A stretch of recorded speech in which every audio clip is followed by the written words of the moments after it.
After World War II, a story we all know pretty well took hold. You know the one. The wealthy, powerful nations were on a mission to help what they called underdeveloped areas of the world. The goal? To help them escape poverty and, get with the times. It's a really powerful story that shaped our world for decades. But what if that whole story was an invention? Let's dig into where it really came from. So a lot of this really kicked into high gear with a now famous speech from U.S. President Harry Truman back in 1949. And the way he talked about it is really telling. The problem, he said, was misery, not enough food and disease. And the solution? Well, of course, it was American know-how at American money. Greater production. That was the magic key. And just like that, this single speech reframed global poverty. It was no longer a bunch of complex, local issues, but one big, universal problem that could be fixed from the outside with a very specific set of tools. And this is where we get to a pretty radical idea, drawn from the work of anthropologist Arturo Escobar. What if development isn't this natural, inevitable thing, like growing up?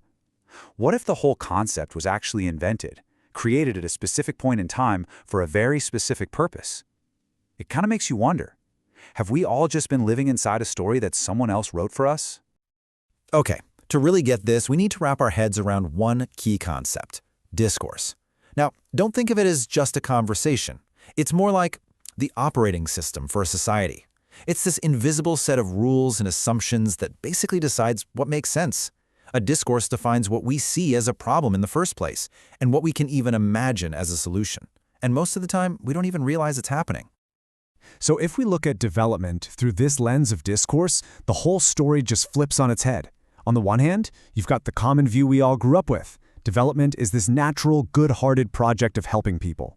But on the other hand, a totally different picture comes into focus. Development starts to look like a system for managing and controlling the so-called third world. It becomes a Western style for dominating, restructuring, and having authority. Basically, a new kind of power mechanism that took over right after the colonial era ended. So how did this way of thinking take over? Well, it all started by changing the very meaning of poverty. You see, before the 1940s, poverty wasn't really a single global thing. It was just life, a whole bunch of different local experiences that communities dealt with on their own terms. But then, things changed. Big time. In 1948, the World Bank pulls out a universal yardstick. Any country with less than $100 per capita income is now officially poor.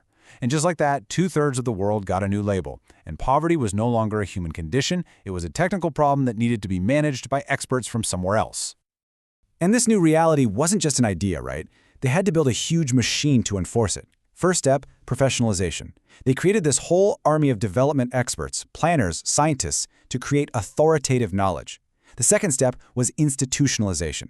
A huge network of powerful organizations, the World Bank, the UN, you name it, was built to turn all that knowledge into actual on-the-ground programs.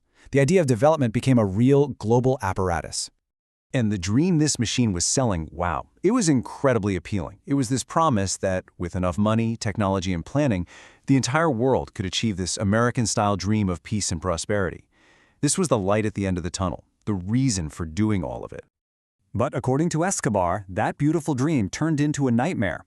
He argues that after 40 years of this experiment, the result wasn't prosperity at all. In fact, it was the complete opposite: massive underdevelopment and impoverishment. The very system designed to solve the problem, he says, actually made it so much worse.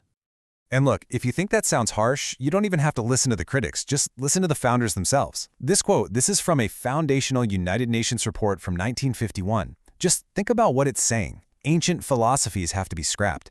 Old social institutions have to disintegrate. Progress, in their eyes, required destroying local cultures. It basically reveals that, from the very start, development was seen as a kind of cultural warfare, a price that, as they admit, very few people were actually willing to pay. So what does this all really mean?